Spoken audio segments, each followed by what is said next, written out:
Well, hey, and welcome to this webinar hosted by Leadership Network. My name is Brian. I'm here with Rob Wegner, and we are the team that's helping facilitate this conversation around the microchurch movements in the West. You know, we're here most Tuesdays, and we're interviewing leaders who we consider pioneers, but also practitioners in the microchurch world, just asking questions about why we need to dream and why we need to think differently about the form of the church and exploring new ideas and creative expressions of the church in the West that would foster holistic disciple-making movements. And we're facilitating this time every week because we know you're asking the same questions, and we want you to know you're not alone. We're here with you, and there are so many who are with us on this journey or who have been out ahead of us, who have been leading the way. We're going to continue to get more of that today with our guest, Lance Ford. Yeah. So for the last several weeks, we've been focusing on microchurches and this idea of the new wineskin of leadership that comes with this paradigm. So Rob, I'll let you do a little bit more of the series intro, and then we can pitch it over to Lance. A new wineskin is like a smoothie cup. Welcome to our world. With a fresh smoothie. Today, brought to you by Smoothie King. I don't think that you can do pitches like that. Maybe you can. Well, I'm really glad to be with you, Brian, even though I'm messing up the show. I'm really glad you're here. And these are a couple of my closest friends, and we're probably going to have some silliness today. And like Brian said, when you're a part of a decentralized network of microchurches, well, most of us have some unlearning and then relearning to do, because most of us have experienced a very centralized form of the church. And centralized forms of the church often look and feel like pyramids. It can feel like hierarchies that are built for control. Top-down leadership communicates, maybe not always explicitly, but definitely implicitly, things like, hey, we can do this and you can help. You know, we have the vision, we're designing the programs and the strategies, and then you can help us in this centralized effort. And decentralized leadership is much different. It's about extending authority and ownership out to the edges. And centralized leadership tends to collect power, whereas decentralized leadership treats power as a currency that's available to everyone. And you know what? The truth is, you can be a servant in a centralized leadership culture, or you can be a servant in a decentralized leadership culture, or you can be narcissistic and be a jerk in a centralized leadership culture. And you can also do the same in a decentralized leadership culture. So character and living out of your identity in Christ is core, but we do want to make this distinction between centralized leadership and decentralized leadership, not necessarily as good and bad, but definitely different. And in a decentralized network of disciple makers and microchurches, it's all about decentralized forms of leadership. And today we get to have Lance Ford. Hey, brother. Hey, brothers. My co-author with the Starfish and the Spirit. Lance has been standing in what I would call a prophetic role, inviting the church to join Jesus back in this more primal expression of the church that we like to call microchurch. When he was here in Kansas City, I watched him and Sherry, his wife, open their table to their neighborhood and create a safe space for sojourners to meet Jesus and to be with the people of God. He's also helped many others. He kickstarted the centralized conference, which for many of us was a place to be equipped and strengthened.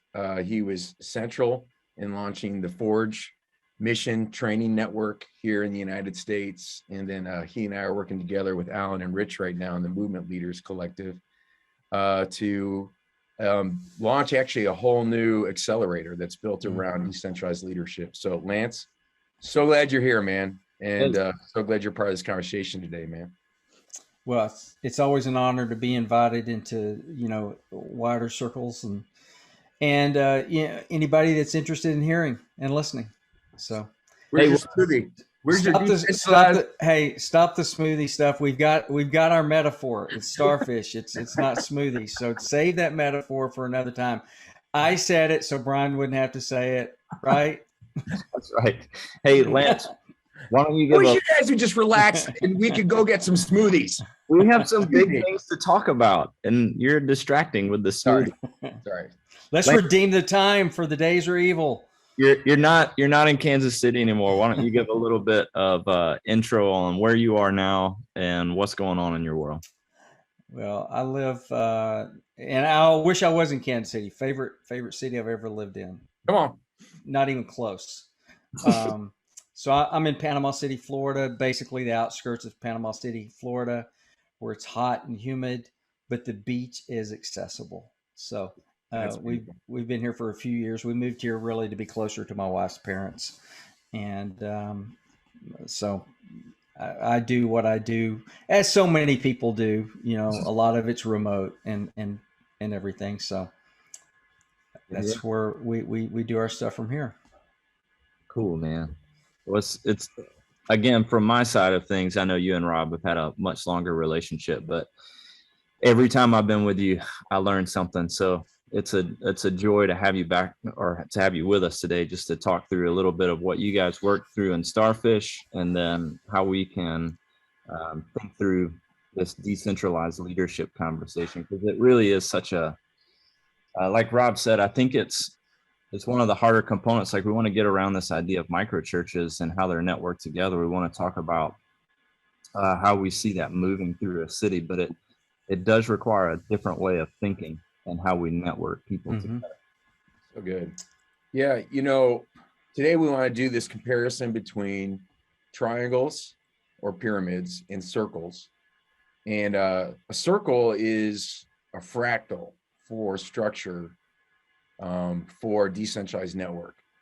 And it's about these open reproducing circles, whereas pyramids are kind of closed systems typically. And so we wanted to ask you to kind of kickstart this whole thing. Lance, why do you think circles are the preferred structure for Jesus and a decentralized network or movement versus pyramids? Well, I'm a metaphor guy, and smoothies notwithstanding. And Jesus gave us plenty of metaphors. So I think the first thing I think of is wheels are not triangle shaped. Thank God they're not. It's kind of hard to get movement. Exactly. It's kind of hard to get movement with triangles. Circles work a lot better. It's that's clear. So I think that's a good metaphor right there. If you really want movement, you got to have circles. Also, circles are the shape of cells. The church is not a business, it's a body. So we've got a lot more to learn from biology than we do from business. And the sad thing is we've spent the last 40 years really trying to get our cues and our learnings about leadership from the business world. And the business world is about power. It's not about authority. Jesus awestruck the scribes and Pharisees because they said he has authority. See, they were working from power. They were working from all their titles and their hierarchy and their position and those strengths. But Jesus came with authority, and authority is very different from power. I love the original word for that. It's shmiha. Yeah, it's a good word. It almost sounds German, but but it's, and circles, in a circle you see faces. In a pyramid you see feet. You see the bottoms of feet. Wow. When you look up. And so with circles, you're looking into people's faces. The word peer, in fact, we mention it in the Starfish book. The word peer is a very interesting term, and we talk about peer-to-peer leadership and peer-to-peer functionality, because the word peer has two meanings. It means to look into, to peer into something, and then it means a colleague also. Well, you can't have a colleague if you're not actually able to look into one another's lives and look into each other's faces. And I've heard so many leaders talk about I've heard pastors give young pastors advice. Hey, you got to keep a distance. You can't be friends with your staff and this and that. Well, that totally goes against what Jesus clearly said. In fact, Jesus called his 12 at one point. He said, I don't even call you servants anymore. I call you friends, because what the Father tells me, I tell you. Well, that goes directly against pyramid triangle type of leadership. You have to be in a circle to face one another. This is so good, man. Thank you. Let me just do a little bit of like counter angle, because there's a lot of people right now they're like thinking, oh, I love what he's saying, but they would look and go, well, isn't the Bible very clearly pro hierarchy?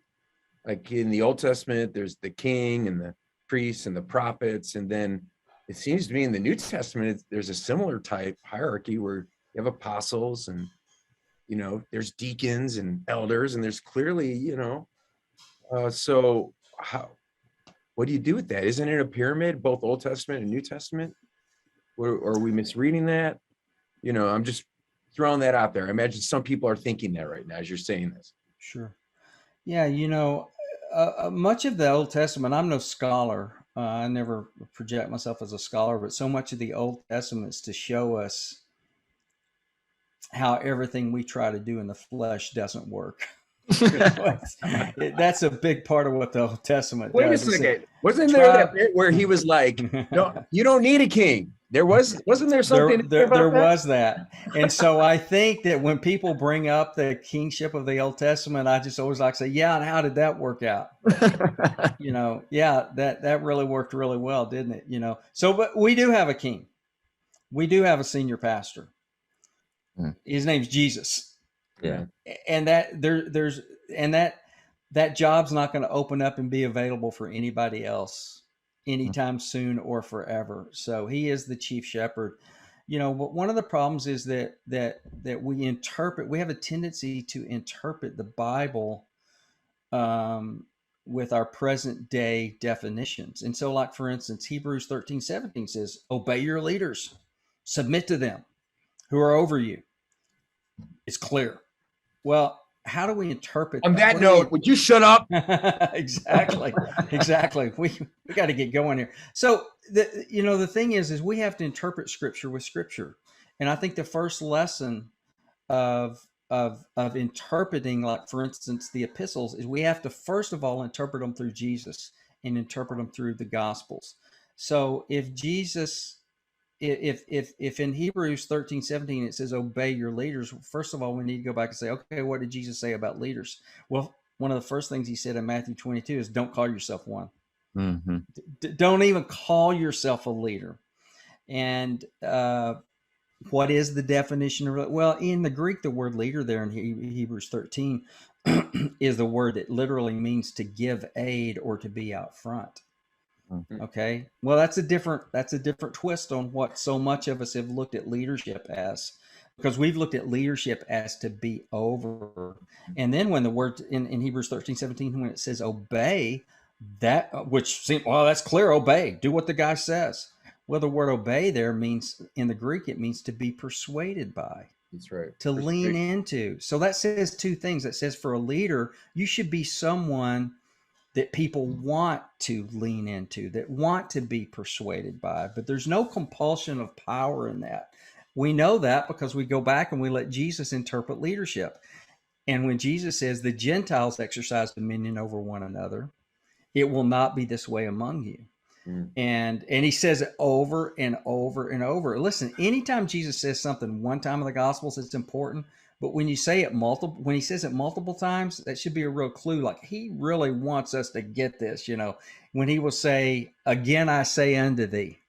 Mm-hmm. So, it's vital that we let the character, the scripture says in Revelation that the spirit of prophecy is the testimony of Jesus. So any preaching or prophetic word or any definition that we get, it has to testify of Jesus. It has to testify of his character. Even I would almost say his personality, but the ethos of Jesus. And so when you start getting definitions that go against the essence of who Jesus is, it's a pretty good clue that we need to dig deeper to make sure of how we're defining things. And I think leadership has been one of the biggest errors, and we just keep paying the price for it. It just, you see leader after leader of churches and organizations go down. And I've been saying this for years. As they go down, who's next? Who's on deck? So it's at some point we got to go, wait, it's the system. It is the system. And we've had this substitute system. We've had this Ishmael system. We've had this Babylonian system. And so the principle of Scripture is always that the elder serves the younger. What does that mean? It means the flesh serves the spirit. That's why you have to be born again, because the elder will serve the younger. My flesh, I was born 58 years ago.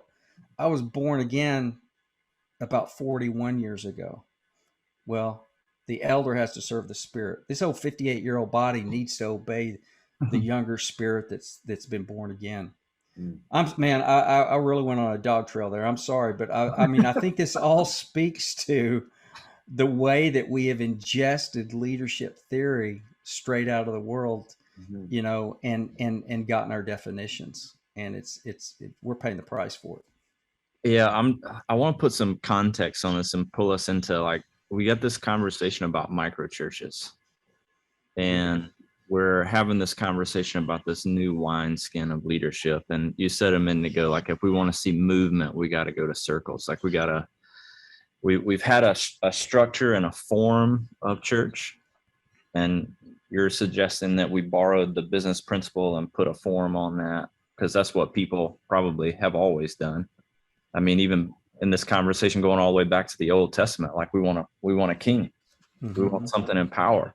And we're saying we want to subvert it in this microchurch kind of movement. We need some circles. I don't know, I guess I want to hear from both of you. What's the why is it so important to think creatively around how we see leadership within a microchurch, within these little family units, and then within the bigger networks in a city? I don't know if my question's making sense, but it's we just went hard and fast after circles there. And I want to go, what's the bucket that it's sitting in? Does that make sense? Why are we getting around this idea specifically today?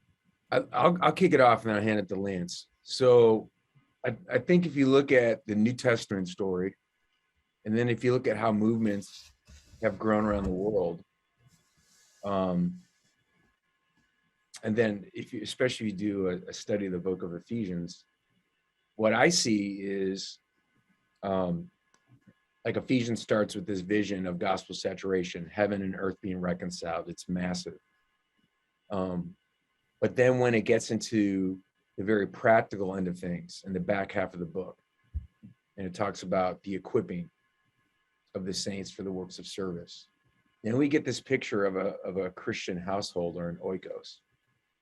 It's a little circle. And I can put some links into show notes, but I've read some wonderful commentary over the last couple of years about the subversive thing Paul was doing there. So household codes were standardized in the Roman world. Everybody knew what the household codes were. And it basically was a way of swearing loyalty and allegiance to Rome. So we don't have that in our frame of reference, but it was a pyramid, and there was a patriarch, and a lot of the other people didn't even count as full humans. They weren't. There was one full human at the top of the pyramid, and everybody else was down there, and it was all for Caesar. Paul, starting in Ephesians 4, saying we're equipping all the saints for a work of ministry, and there's the apostolic and the prophetic and the evangelistic. It's what is going on? What is he talking about? A revolution to fill the world with the gospel. And then he's what does it look like? First thing he does is deconstruct the household codes. And what he does is he elevates everybody in the house as human and peers. We're going to submit to one another, mutual submission. We don't understand. They read that and they went, yeah, whoa. So he takes the most elementary circle, turn it from a pyramid into like there is a king, his name is Jesus. He's in charge of your house now. And everybody else stands as a servant and a mutual bearer of the image of God. Mm-hmm. And we know in the story of the church, it was those households that were getting converted into what we would call microchurches, right? And then when you start tracing that story through the epistles, it's like, Junia is an apostle? What? Phoebe is a deacon? What? Those are women. What is going on here? You know, it's like Priscilla and Aquila. Wait, you're naming Priscilla ahead of Aquila? You just flip that. You're not supposed to do that. Why are you doing that, Paul? Obviously, he's trying to send a message. Like, this woman's a leader. That's why. Yeah. Right. So it's subtle, and you have to understand the original context. And then when you look at like the history of God's church, you know, and rapid movements, you see the elevation of the voice of women and people who've been at the margins. That's like the essence of the church, is like it's at the margins, and people are being decentralized and given, I mean, they're being given power and authority in a way that was so radical that it changed the world. And we've kind of been, let's just say it, you know, we've been assimilated into Babylon. Mm-hmm. And so we've adopted a lot of the hierarchical structures. So what we're trying to get at in the Kansas City Underground is, how do we get back to that original story? Yeah. How we help ordinary people be disciple makers, see this new extended spiritual family emerge of disciples where they're practicing mutual submission under the lordship of Jesus. Then when those start reproducing, it's like, oh, now we have another circle of all these little circles that we call a collective, a network. And then we have these little circles of servants who are equippers that we call hubs. And they're like below everybody, trying to train and equip and support everybody in the spirit of Ephesians 4. So all the circles can be reproducing. And again, now I just did a sermon. I apologize, but it's something I feel very strongly about. So I'm gonna hand it off to Lance. Take it from there, man. Hand the baton. Well, I think I think going back to the early church and the context is vital, as you pointed out really well there, Rob. And so even this term servant, we have no clue what that means, but they did. Yeah. Because they saw what a servant was. And so when Jesus used the term servant, when Paul used the term servant, that was scandalous. What? Because like you said, they lived in a very hierarchical system.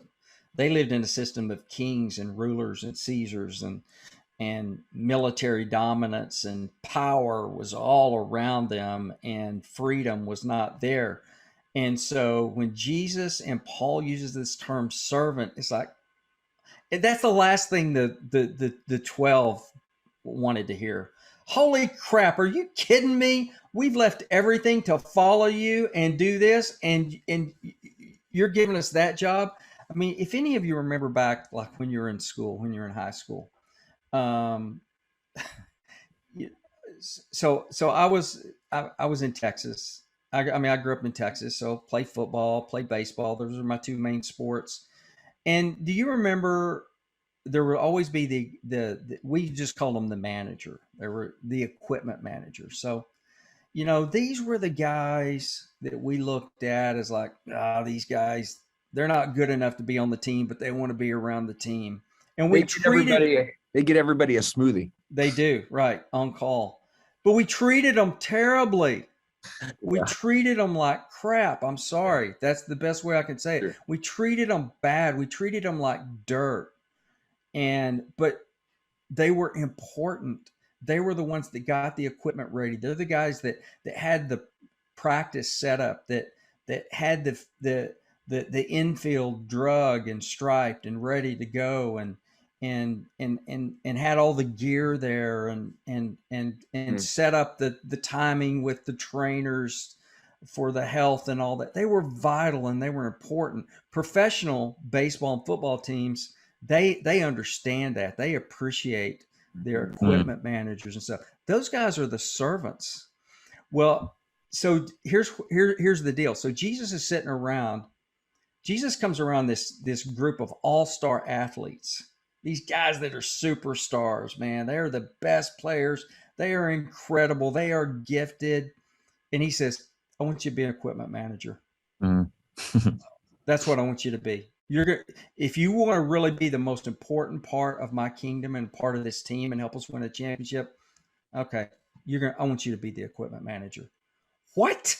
Are you kidding me? Well, that's our role. That's our role in these micro churches or any type of leadership. My goal is to serve the others in the circle and around the team and make sure that they have the equipment that they need, that they have the resources that they need, that they have the tools that they need, that they have the platform that they need, that the field is ready for them to go out and knock it out. That is our job. That is our call. Yeah. That's a game changer. That changes everything. I hear like the reason this conversation as far as pyramids versus circles goes is like, as we look at this Ephesians 1, gospel saturation isn't going to happen if only a few people are at the top trying to get the job done. Until we rethink the way we see leadership and the way we equip everybody into their masterpiece mission, then we're not going to see that gospel saturation. So we have to rethink the paradigm through which we see our role as leaders, but also understanding, like you said, Rob, like everybody's now a leader. Everybody becomes an equipment manager. And it's thinking about how we equip the fullness of the body. Yeah, we're in the Kansas City Underground, as Brian knows, Lance, we're starting our training of our governing elders. And Paul's like, you should all aspire to this. That's a noble thing. Like, you should want to be an elder. Mm-hmm. It's not like, oh, there's a special class of people. Mm-hmm. And only a select few, like the clouds part and a dove rests on them. And then it's like, no, he's like, you ought to aspire for this. Because basically Paul's metaphor the whole way through is like, you start as a babe, and then you're a child, and then you're a young adult, and then you're a parent, and then you're an elder. Mm-hmm. And no parent wants their kids to stay stuck as children or young adults. They want them to become parents. And then eventually, you see that language throughout the epistles, in fact. The term sons, and so the sons of God, like he says in Romans, he says all creation eagerly awaits the manifestation of the sons of God. There are, I think there's about 11 to 15 different Greek words for sons, and this is not gender specific. Okay, so it could be sons and daughters, but so.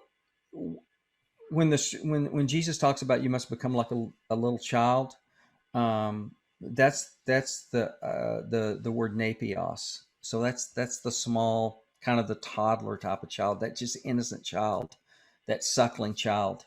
When like in Romans, when he says that the creation is waiting for the huios, or the sons of God, that's the Greek word huios, which means the mature sons of God.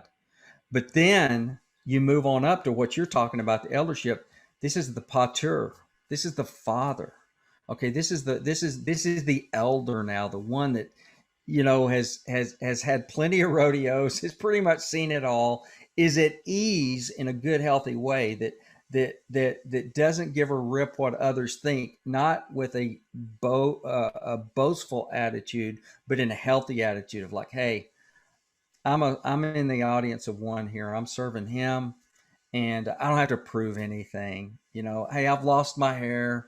I can't prove anything. So I'm at ease in where I'm at. That's where we should be headed to. You do want to be that older uncle, that older aunt, that makes things better for the younger ones. Mm-hmm. So, but we've not looked at eldership that way. We looked at this is the church board. These are the bosses. These are the ones that tell everybody else how it's going to be. Mm. Once again, that's Babylonian interpretation, of scriptural ways, and it immediately throws us off. But once again, that's power and not true spiritual authority too. Yeah. So let's get into the authority piece a little bit. Like, one of the things that we promote is flat leadership structure. And I'd say for the most part, it's not just an ideal for us. I think that we truly have, for our operations team that supports the network of microchurches in our city, we have a flat structure. No one is in charge of anyone. We all understand our role. I know how we flesh this out, but if it's a flat structure, we're thinking about it in circles. No one is actually in charge. So we tell people all the time, if you come to Kansas City and you ask who's in charge of the Kansas City Underground, we're going to say Jesus, not because we are some overly spiritualized people. It's just like, we believe that. Like there's no head pastor. We don't use titles and roles like that. But if no one's in charge telling others what to do, what are the roles and skills that you have to develop as a leader in that kind of structure? Well, I think it depends. I think first of all, it starts with your own giftings and callings. Um, and so working from your strengths, I think is the best thing. Is you learn your strengths. It's vital that you know your strengths and that you know your weaknesses, and that you know the people around you, their strengths and their weaknesses. And so, but there's no boundaries on that. So, okay, I'm gonna stick with this baseball metaphor. Okay, I'm gonna go back to this baseball metaphor because the team really is in a circle. If you looked at the field from the catcher to the rest of the players, they're in a circle. Um, so, but who's in charge on that field? It depends on where the ball's hit. Right? It depends on where the ball goes, right? Yeah. It depends on the trajectory of the ball, the speed of the ball. It depends on the angle of the ball. It depends on if the sunlight is in the right fielder's eyes or the left fielder's eyes. It depends on the speed of those outfielders, who can get to the ball first, who takes the best angle. So you can't go, well, who's the best one to catch the ball? Well, it depends on a lot of factors, right? Okay, so I was a center fielder in high school, and so the center fielder is kind of like the captain of the outfield. You're usually going to have the guy that has the best glove, the best fielder, the best arm, the fastest guy is going to be your center fielder because he's playing center field, left center field, and right center field. Mm-hmm. But here's the deal. It still depends. It depends on every ball that's hit. And so, like for me, when I was in high school, the guy that played left field was a guy named Jim Daniels. I could run circles around Jim. I had a better glove than Jim. But depending on where the ball was hit, there would be times that I would call for Jim on the ball, even though it might have been closer to me. Maybe the sun was in my eyes. Maybe it was a bad angle. Now, here's the deal. When it came to the batting order, Jim hit cleanup because Jim hit home runs. Jim had a better batting average than I did. I hit after Jim. Mm-hmm. So who's the better player? It depends on the situation. It depends on the need. So it's not about rank. It's not about title. It's about task. It's about role, and it's about situation. There's a famous, okay, I'm running on the baseball metaphor here. This is an old guy deal. If you go to Boston and if you ask an older Boston Red Sox fan, what was the name of the guy that in 1978 in the one-day playoff between the Red Sox and the Yankees that hit a home run to send the Yankees to the championship round rather than the Red Sox? Every Red Sox fan will immediately say that guy's name was Bucky effing Dent. They don't say Bunky Dent. they give him a middle name. Okay. And it starts with an F.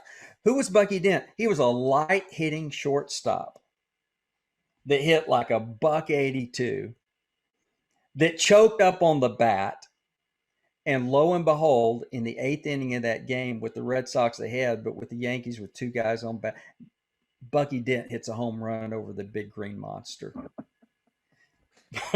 Okay, nobody would get. Who would you want up to bat? Well, you want Reggie Jackson up to bat. That's who you want up to bat in that place. Loved But Reggie. that was Bucky's day. It was Bucky's day. So anybody can have their day, right? And so that's why we're a team. I know I once again went on the rabbit trail there, but I think these pictures really say a lot to us about the way that a team is to work and a team is to operate. if no one demands to be the superstar, but really you're there because you want to win. Mhm. That's you want to win. That's the goal, is to win in the kingdom. Brian, I would highlight a couple other things too. It's such a helpful word picture. One would be to in a circle, when you introduce certain elements, like like a test tube or a petri dish, you can get a catalytic reaction, you know. And you look at people like Paul or even Peter, and they were catalytic people. So they would, like Peter's role with Cornelius and his household, or Paul and Lydia and her household, and what came out of that. There's a role that we can play to light fires, to awaken people to the possibilities, to what Lance is saying. Like, no, you're supposed to be at the plate. Like, you're on the field. Like, and I'm this catalyst to sort of wake up the dreams and the visions of the Holy Spirit that he's placing into people's hearts and minds. And then also, Paul talks so much about the importance of the fivefold equipping and how essential that is, so that there's the apostolic, prophetic, the evangelistic, the shepherd, teacher, that all five of those voices are equipping God's people for works of service. So that's another dimension of like having this multi-dimensional team that's owning, how do we equip God's people? So equipping goes beyond, I'm standing up front and I'm preaching. Equipping is about head, heart, and hands. Like, how do we actually do this stuff? How do we practice and debrief? How does somebody know me well enough to kind of go, like in baseball, like a coach is like, let me talk to you about your swing. I need someone who's close enough to me. I can't do that for 500 people standing on a platform. So you have to create these multiple circles of equipping that are small enough. And like in the underground, Brian, our thing is like 72 on down is where the real training and equipping happens. We're all for crowd spaces. It's great. But the church has been 100% almost about the crowd space to inspire and teach, and God bless the inspiration and the teaching. But we got to get focused in on this 72 and down space and 12 and 3 to do the practical equipping. So being catalytic, being an equipper. And the other thing Paul talks a lot about with elders is what Lance already said. Like, we're supposed to be guides. We're supposed to be able to rebuke gently. We're supposed to be able to defend orthodoxy. But it's persuasion. It's not coercion. Yeah. And it's interactive. It's fatherly. It's not just speeches. Yeah. And so I think those are the three big areas that come to mind for me. It's like, be catalytic, be an equipper, and be a faithful guide, and correct people lovingly when they're off. Like, step in and celebrate when, they're winning. Like, your win is their win. Like, our legacy is, how much influence do I have? Like, how many other people did I help get to their maximum influence? That's the real win. Yeah. Yeah. So Lance, this is another question that we had for you. Is you've been this huge advocate for synergy, co-laboring. So when you hear those words, like, unpack what you mean by that. Like, what's behind those kind of words, and how that might play into a leadership system in churches today. Yeah, well, the word co-laboring is just used over and over and over in the New Testament, in the epistles, and it's the word for fellow laborer, co-worker. These terms, there's collegiality there. In fact, the Greek word is synergasia, where we get the word synergy. That's where you get synergy, right? It's when you team up with others and you allow others the freedom to run and let the giftings and anointings and callings that God's put upon their life just flourish in freedom.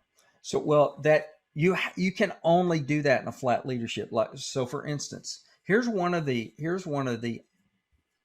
unsung benefits of co-laboring is its greater accountability. One of the things that where there, these fallen leaders that we've seen,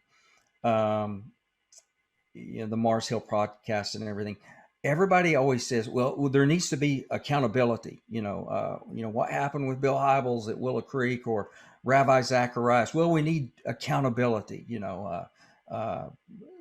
So then what people's always answer is, okay, we need a board of directors, or we need some group of elder statesmen that this guy has to answer to. That's not the answer, because day to day, the way things really function, if you've ever been on a church staff, the way things daily function is there's someone that's calling those shots. Mhm. And you can't push back to that person because that person signs your paychecks. So you're either going to tell them what you think they want to hear, or you're going to tell them the lowest, the easiest way that you can get across maybe any type of change. But the deal is that power is going to rule there. If you have not come to a place where there's peer-to-peer leadership, mutual submission, that creates an atmosphere that says anyone can speak about anything to anyone without fear of retribution, without someone using force against us. That's the only way you're ever going to get accountability. And that's the mutual accountability that we see, in the New Testament. Is there to be respect to the elders and to the elder ones? Absolutely. Yeah. There's to be respect, but it's not fear. It's earned respect, and Yes. all of us have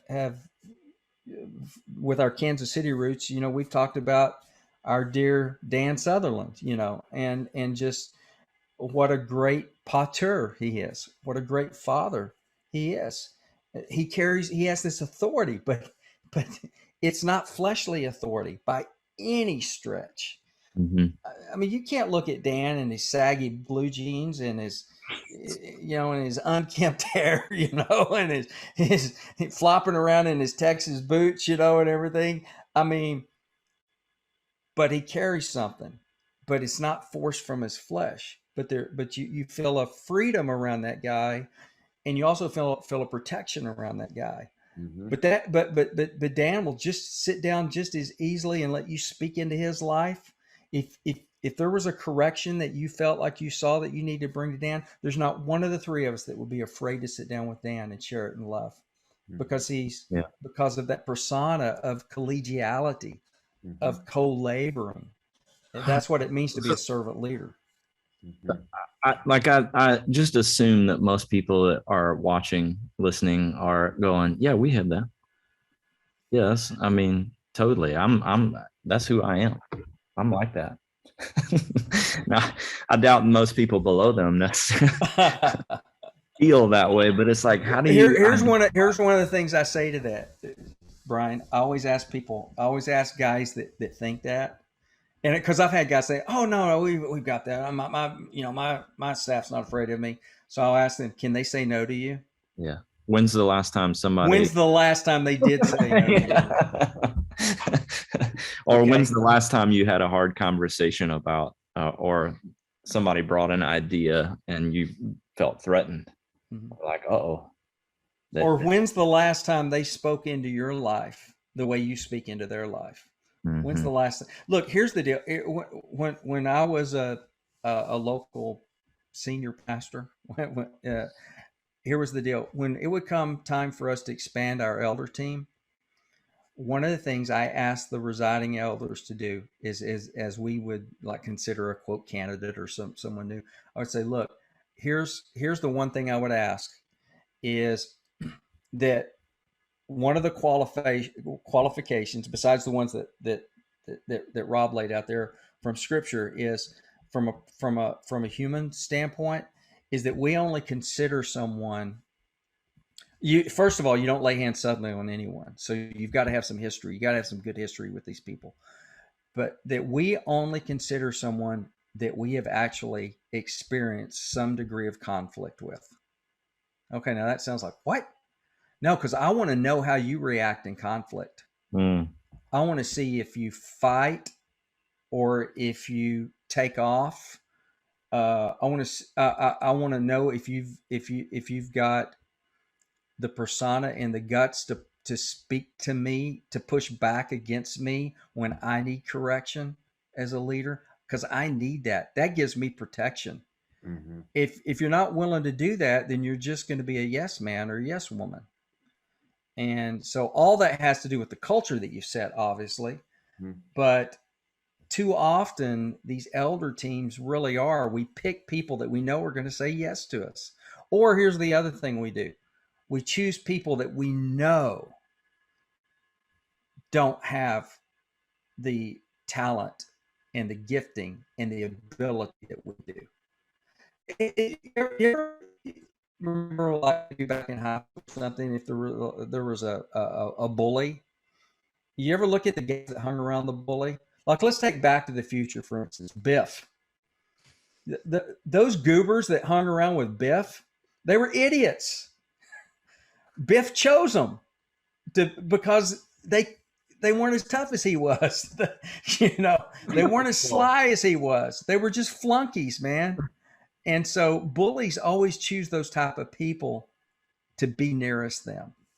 And so anyway, go ahead. Lance, I was gonna add to that two things. One is, like, in the Kansas City Underground, we joke around and we say, well, you're already going to be elding before you become an elder. I like that. Like, and that's what we think Paul did, basically. Yeah. He comes back around, he's saying, who's actually a spiritual parent here? And who's actually made disciples who've made disciples? Like, if you've not actually done that, you're not an elder. You don't make an elder, you recognize an elder. That's what that ordination is. So job one is, like, have you actually made disciples who've made disciples? That's really important. Do you have an extended spiritual family that's emerged because you were faithful in planting the gospel? And he talks about the importance of hospitality for elders. Like, you have this open life and open home, and outsiders are like, I like that dude, or I like that gal. Like, I want to hang with them. I want them to influence me. That's what outsiders are saying. Right. Right. The other thing is that's crazy about Jesus, and we miss this, is like his inner circle had such crazy diversity. Like, okay, here's some zealots over here, and they've got a sword. They're carrying swords because they literally want to stab a Roman soldier. And then we have some other people over here, like Matthew, or basically like an Herodian. They're in bed with Rome. Right. Like, that's an interesting selection of people for your leadership team. Like, you're literally holding this crazy tension. And most of the time I see people, when they're trying to form their leadership circles, it's like, everybody's in line with all of my views politically, scripturally, like down the line, philosophy of ministry. Like, I want everybody aligned. And it's like, well, then apparently Jesus didn't know what he was doing, because that wasn't what he did. You know what I mean? Now, of course, they weren't elders when he started. Like, he was helping them to level up, but there's still that idea of, like, are you developing very diverse people, and inviting them into that level of leadership? And he did get them there without blowing up the circle, is my point, Absolutely. Hey, Lance, I know we only have a few minutes left, but, we're trying to help people think through a new wineskin, a new paradigm of leadership for that wineskin. But we know a lot of people are still within a predominant model of church, and they're going like, I'm not going way out over there yet. So what are some little steps, practical steps? Maybe they're not little, practical steps that leaders in predominant models could take to move towards a flatter leadership structure, to begin to kind of turn some of that DNA from a pyramid to a circle? Wait. Step one. Our sponsor. More. Here comes our sponsor. So, step one: drink more smoothies. Brian, has Rob been a servant? I haven't seen your smoothie cup pop up anywhere. I saw you got himself a smoothie, but I haven't seen you. He didn't bring you one? Oh, okay. No. Dare you question me publicly, Lance? Okay. And now we're back, folks. Practical step number one: allow people to question you publicly. Rebuke publicly and blatantly. I think that one of the most practical steps, and this may sound more philosophical, but I think it leads to practice, is the first thing is that we have to um, re-identify ourselves as servants rather than leaders, and as equippers rather than bosses. So it's about identity. See, Mm. and this is why this word leader, I think, is so ruinous to us. Yeah. It's just very ruinous. You just barely even see it mentioned in the New Testament. And I've been thinking about this for the last few weeks. In fact, I did a little Facebook post on it a couple of days ago. I just got to thinking, 30 years ago, I know when I first started in vocational ministry as a 19-year-old youth pastor, if I was hanging around like with you guys today, or if there was like 15 of us in a group hanging around for the day, you wouldn't even hear the word leader or leadership mentioned. What you would hear guys call themselves as ministers. We're ministers. You don't even hear that term anymore. We don't use it. What does the word minister mean? It means servant. Okay. And so, but it's once again, I'm not the equipment manager. No, man, I'm the all-star left fielder, man. I hit 382 last year. So, we don't like that word. We don't like the term servant. And so we've substituted. And if you see in the world, you see that the word leadership over the last 50 years is when it really started blowing up in leadership culture. In the 1960s, you barely had any leadership books. And by the 1980s, it was thousands, and now it's millions of books being published on leadership. So I think the first thing is it's identity. Quit identifying yourself as a leader. Identify yourself as a servant. And then if you want to start getting practical, then start trying to get creative, even with your titles, because titles say a lot. And so titles delineate. So like, for instance, if I was to introduce a new friend to you guys today and say, hey, this is Steve. He lives over in Destin. He's the senior pastor of blank church. You go, oh, okay. Hey, Steve.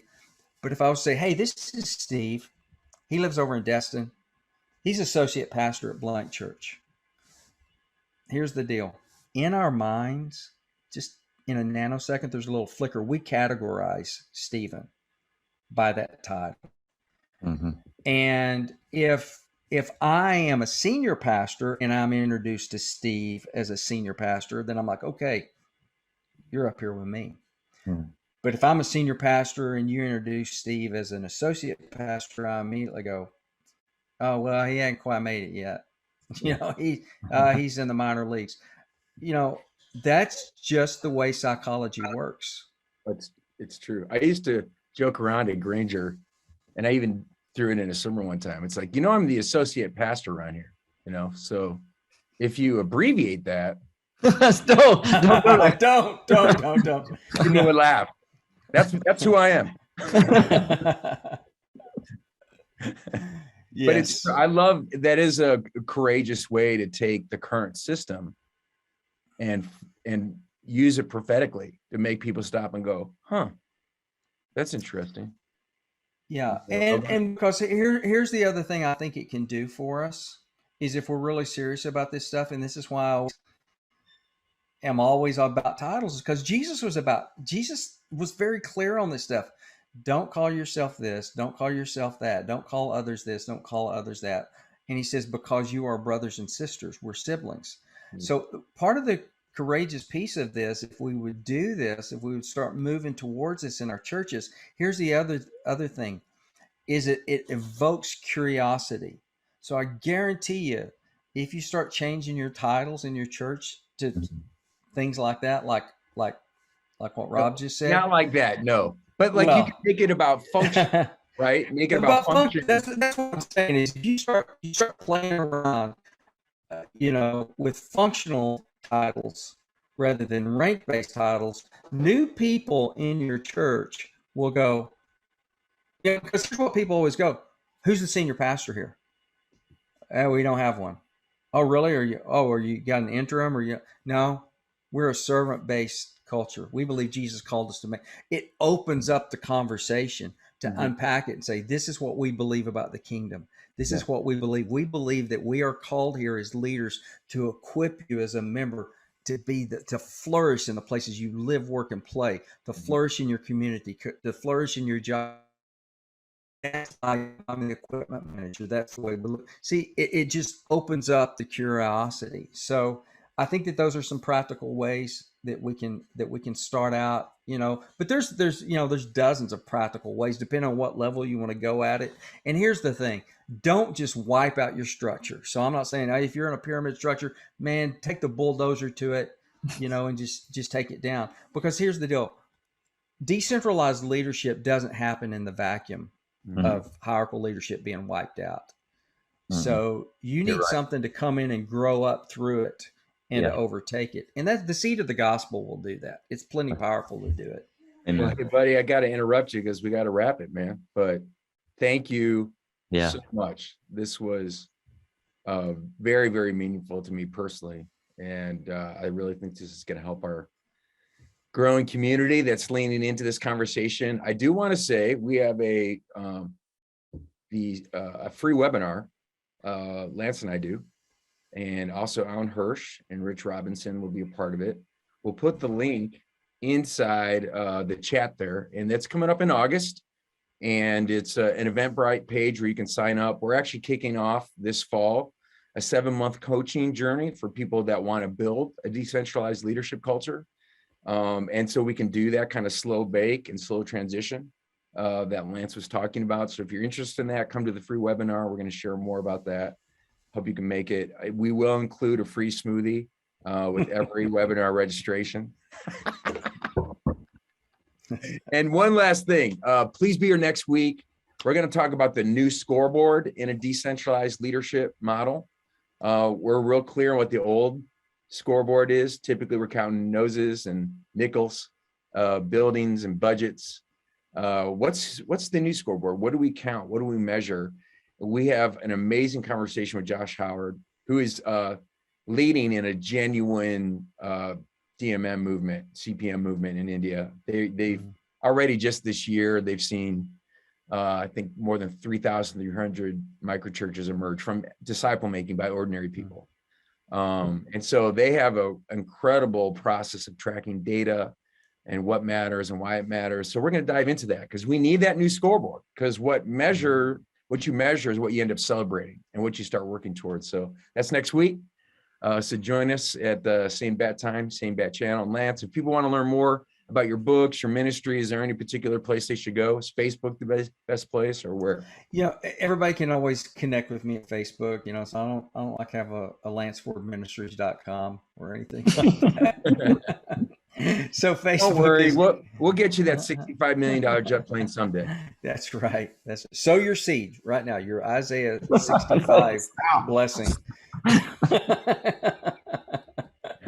All right, friends, we'll see you next week. Grace and peace.